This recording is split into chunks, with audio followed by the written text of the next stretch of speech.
messieurs, voici donc, sans plus attendre, l'ouverture de la phase des discours, avec, comme annoncé, la première allocution, celle de Monsieur le Président du réseau Habitat et Francophonie, j'ai cité Monsieur Herman Kamonomono, sous vos applaudissements, s'il vous plaît.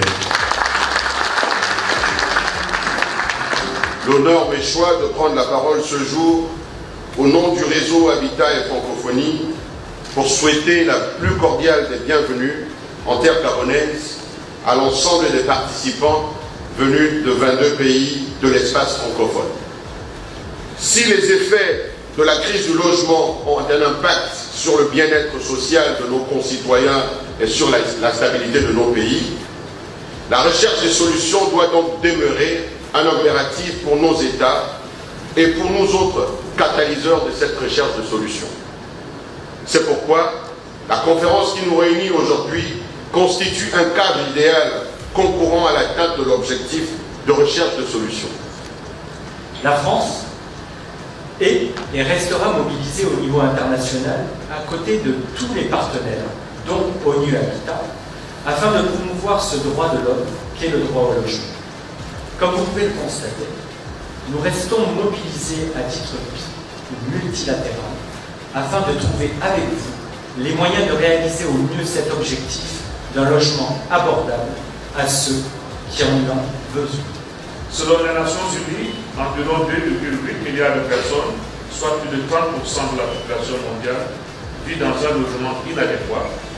D'ici 2050, la population urbaine mondiale pourrait atteindre 2,5 milliards de personnes, ce qui aggraverait encore la demande de logement en zone urbaine. Afin de faire face aux défis financiers, il conviendrait de se questionner sur les causes sous-jacentes de la difficulté de booster le logement, le financement du logement. Telle est la démarche préconisée par l'Habitat. Elle invite les parties prenantes à mieux mettre en synergie leurs connaissances et leurs outils pour doter les investisseurs publics et privés des documents de qualité. Mesdames et messieurs, je forme le vœu que les travaux de cette conférence débouchent sur des recommandations fortes, des partenariats durables et des engagements concrets. Car l'heure n'est plus seulement au diagnostic, mais à l'action. Booster le financement du logement abordable, c'est répondre à l'appel pressant de millions de citoyens qui aspirent tout simplement à vivre sous un toit décent. Sur ces mots, je déclare ouvert les travaux de la 57e conférence du réseau Habitat et Francophonie. Je vous remercie.